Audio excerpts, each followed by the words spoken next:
Hello everyone, my YouTube channel Vikasu classes में welcome है आप लोगों का। आज का क्लास हम स्टार्ट करते हैं एक मोटिवेशनल कोटेशन से जो आपके सामने दिख रहा होगा। जिद्दी बनना सीखो, जिद्दी बनना सीखो, क्योंकि कोई भी इंसान एक रात में सफल नहीं होता है। किसी भी काम को करने के लिए हमें जिद्दी बनना पड़ेगा, तब क्या होगा। जिद्दी मतलब लगातार कंटिन्यू, उस काम को हम कर रहे हैं तो कंटिन्यू करना होगा। जिद्दी का तात्पर्य यह है। यदि हम उस काम को कंटिन्यू करते हैं, भले एक ही घंटा करते हैं, तो क्या होगा, एक ना एक दिन हम क्या करेंगे, सफल होंगे। आइए देखते हैं। पियाजे के संज्ञानात्मक विकास की 4 अवस्थाओं में प्रीवियस क्लास में हमने 2 अवस्थाओं के बारे में चर्चा कर लिया था। वह था इंद्रजनित भ्रामक अवस्था, जिसका टाइम था 0 से 2 साल, और दूसरा था पूर्व संक्रियात्मक अवस्था, प्री ऑपरेशनल स्टेज, इसका टाइम था 2 से 7 साल। तो आज की क्लास में हम पढ़ेंगे मूर्त संक्रियात्मक अवस्था, और इनका जो टाइम होगा 7 से 11 वर्ष। जब कोई बच्चा 7 से 11 वर्ष का रहा होगा तो इन सारी मूर्त संक्रियात्मक अवस्था उसके अंदर देखने को मिलता है।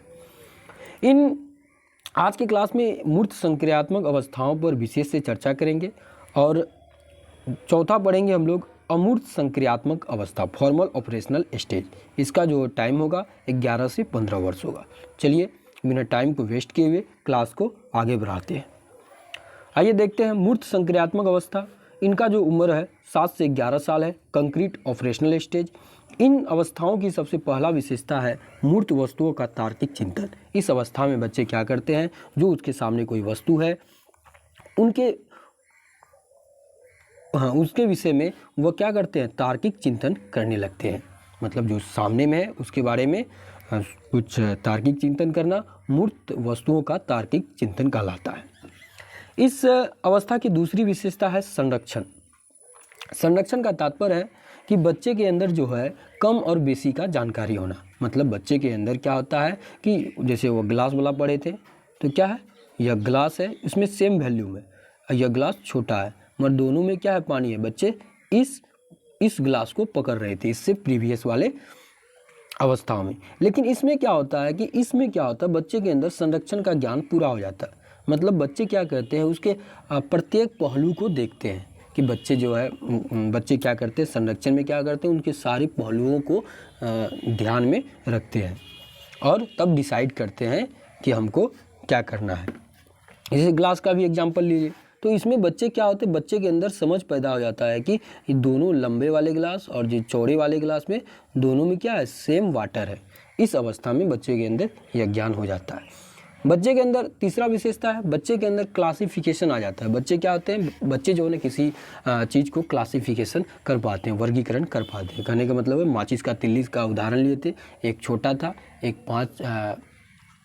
बच्चे के अंदर क्या करे, मतलब कहने का मतलब हुआ, देखिए बच्चे के अंदर यह था, यह कितना है 3 सेंटीमीटर, और यह है 4 सेंटीमीटर, और यह है 2 सेंटीमीटर, यह है, और यह है 8 सेंटीमीटर। यदि बच्चों को बोलेंगे कि इसको क्रम में सजाओ, तो बच्चे क्या करेंगे, सबसे पहले 2 सेंटीमीटर वाले लेंगे, इसके बाद 3 सेंटीमीटर वाले लेंगे, इसके बाद 4 सेंटीमीटर वाले लेंगे, और 8 सेंटीमीटर वाले लेंगे। तो इस तरह बच्चे क्या करेंगे, कोई भी वस्तु है उसको क्या है, साइज में सजा पाएंगे। तो इसको बोलते हैं वर्गीकरण। और बच्चे मान लीजिए इस अवस्था में क्या होता है, बच्चे के अंदर सीरिएशन तो होता ही है, यह सीरिएशन है, यह सीरिएशन हो गया।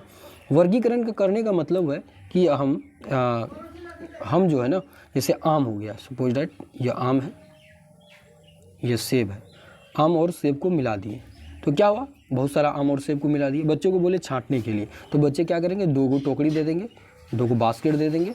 तो बच्चे क्या करेंगे, बच्चे को बोल देंगे कि इसमें आम को रखो, और इसमें क्या करेंगे, सेब को रखो। तो बच्चे क्या करेंगे, उसका वर्गीकरण कर पाएंगे। तो जो आम वाले टोकरी है उसको एक साथ रखेंगे, और जो सेब वाले टोकरी में सेब को रखेंगे। तो बच्चे इस तरह का वर्गीकरण कर पाते हैं। कलरों का विभेद करना भी सीख जाते हैं कि कौन सा कलर है, जो कलर मैच करना भी सीख जाते हैं। तो इस अवस्था में बच्चे क्या होते हैं, क्लासिफिकेशन करना सीख जाते हैं मूर्त संक्रियात्मक अवस्था में। बच्चे श्रेणीबद्ध या पंक्तिबद्ध सीरिएशन, अभी जस्ट एग्जाम्पल हमने लिया, ये देखते हैं कहाँ पे हमने लिया, ये सीरिएशन में क्या था बच्चा, या क्लासिफिकेशन, सीरिएशन में क्या था, बच्चे क्या करते थे, वह पंक्तिबद्ध करना सीख जाते हैं। जैसे बच्चे का हाइट है, एक छोटा बच्चा है, दूसरा बच्चा है, उससे थोड़ा बड़ा है, उससे फिर छोटा है, तो बच्चे एक श्रेणी क्रम में बच्चों को क्या करेंगे, वो लाइन में लगा सकते हैं। तो इस अवस्था में बच्चों के अंदर यह ज्ञान आ जाता है।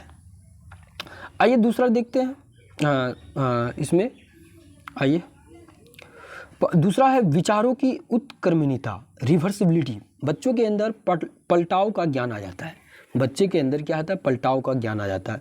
मतलब कहने का मतलब हुआ, यदि बच्चे के अंदर हम बोलेंगे कि यह तुम्हारा घर है और घर से स्कूल की दूरी 5 किलोमीटर है, तो स्कूल से घर की दूरी कितना आएगा, तो बच्चे क्या बोलेंगे, इस अवस्था में बता पाएंगे कि 5 किलोमीटर। इस तरह का उसके अंदर सोचने की क्षमता विकसित हो जाता है इस स्टेज में। बच्चे के अंदर क्या है, बच्चे 6 + 2 कितना होता है, 8 होता है। तो 8 6 + 2 कितना होगा, 8 होगा। अब बोलेगा कि 6 में 8 आ गया, 10 में से कितना घटाएं कि बच्चे के अंदर कितना होगा, 8 होगा। तो बच्चे के इस तरह का ज्ञान आ जाता है। मतलब कोई भी संख्या में हम कितना ऐड करेंगे, 2 ऐड करते हैं तो कितना 8 आता है, 8 में से 2 घटाएंगे तो 6 आ जाएगा। तो इस प्रकार का जो ज्ञान होता है, तो बच्चे इस तरह का जो ज्ञान होता है, बच्चे इस अवस्था में सोचने लगते हैं, उसके अंदर आ जाता है। बच्चे क्या होता है, कंक्रीट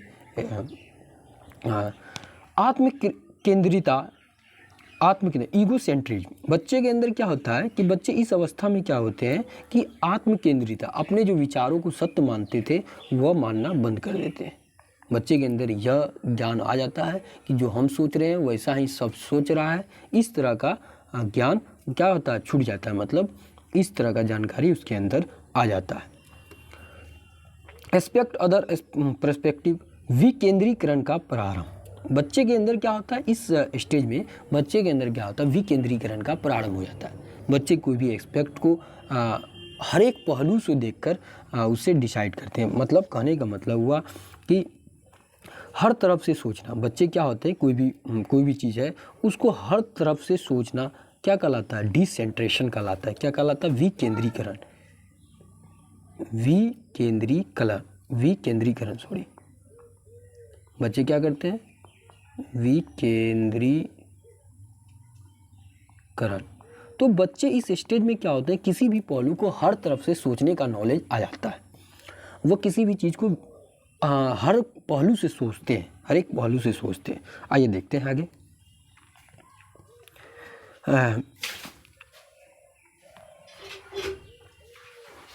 अब आता है अमूर्त संक्रियात्मक अवस्था, फॉर्मल ऑपरेशनल स्टेज। अमूर्त मतलब जो आपके सामने नहीं है, उसके बारे में भी थिंकिंग करना अमूर्त संक्रियात्मक अवस्था, अमूर्त कहलाता है।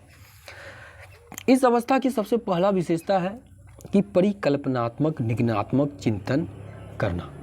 कहने का मतलब हुआ कि बच्चे के अंदर हाइपोथेटिकल डिडक्टिव रीजनिंग आ जाता है। मतलब बच्चे कोई भी चीज़ को नियम पूर्वक सीखते हैं, एक लय में सीखते हैं। उसके अंदर कोई भी चीज़ का नियम होता है, मतलब वो नियम को सीख जाते हैं। इस स्टेज में क्या होते हैं, बच्चे डिडक्टिव रीजनिंग करना सीख जाते हैं। बच्चे संबंधात्मक योजनाबद्ध चिंतन करना भी सीख जाते हैं। बच्चे क्या होते हैं, कोई चीज़ से रिलेटेड है, यदि बच्चे को बोलते हैं कि तुम्हारी मम्मी की मम्मी तुमको कौन लगेगा, तो वो बोलेगा नानी। समझ में, इस तरह से रिलेशन बनाना भी बच्चे सीख जाते हैं। तुम्हारे बुआ का, सपोज है तुम्हारे बुआ का भाई तुमको कौन लगेगा, तुम्हारे बुआ का भाई कौन लगेगा, हम पापा लगेगा। तो इस प्रकार जो है बच्चे सोचना स्टार्ट कर देते हैं। अपसारी चिंतन की बात बोलते हैं। बच्चे इस अवस्था में अपसारी चिंतन करते हैं। क्या करते हैं बच्चे, क्या करते हैं, अपसारी चिंतन करते हैं, डाइवर्जेंट थिंकिंग करते हैं। मतलब वो विभिन्न दिशाओं में सोच पाते हैं। क्या करते हैं, विभिन्न दिशाओं में सोच पाते हैं। बच्चे के अंदर इस स्टेज में क्या होता है, अपसारी चिंतन हो जाता है। मतलब बच्चे क्या करते हैं, हर एक पहलू को विभिन्न तरीकाओं से सोचते हैं। आइए, बच्चे के अंदर अमूर्त चिंतन का विकास हो जाता है। बच्चे के अंदर क्या होता है, अमूर्त चिंतन का विकास हो जाता है। अमूर्त चिंतन का कहने का मतलब हुआ कि बच्चे के सामने जो चीज़ नहीं है उसके बारे में भी वह चिंतन करना प्रारंभ कर जाता है। जैसे बच्चे के अंदर क्या है, मान लो कि बच्चे के अंदर यहाँ पे क्या है, बच्चे गॉड के बारे में सोचना प्रारंभ कर जाते हैं, भूत प्रेतों के बारे में सोचना प्राप्त कर जाते हैं। तो जो उसके सामने नहीं है वह भी चीज़ को हम समझा सकते हैं इस अवस्था में बच्चे को।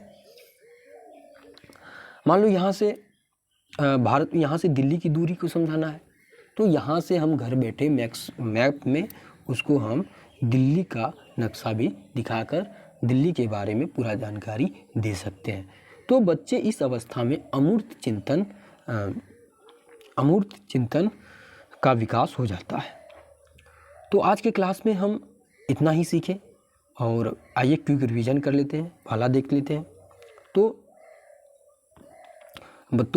मूर्त संक्रियात्मक अवस्था की क्या क्या विशेषताएं थे। मूर्त और वस्तुओं का तार्किक चिंतन, संरक्षण, वर्गीकरण, श्रेणीबद्ध, पंक्तिबद्ध, विचारों की उत्क्रमणीयता, पलटाव, आत्म केंद्रितता को छोड़ना, विकेंद्रीकरण का प्रारंभ, डिसेंट्रेशन का प्रारंभ।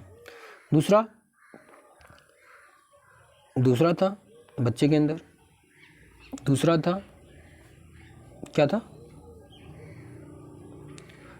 अमूर्त संक्रियात्मक अवस्था। इसमें बच्चे का परिकल्पनात्मक निगमनात्मक चिंतन, हाइपोथेटिकल डिडक्टिव रीजनिंग, संबंधात्मक योजनाबद्ध चिंतन, अपसारी चिंतन, अमूर्त चिंतन, इन सारे गुणों का विकास अमूर्त संक्रियात्मक अवस्था में हो जाता है।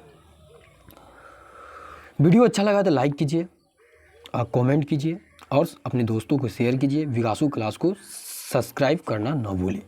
आज की क्लास में इतना ही, आगे हम दूसरे वाइगोत्स्की के थ्योरी को लेकर आएंगे। आज watching this video, thank you everyone, bye.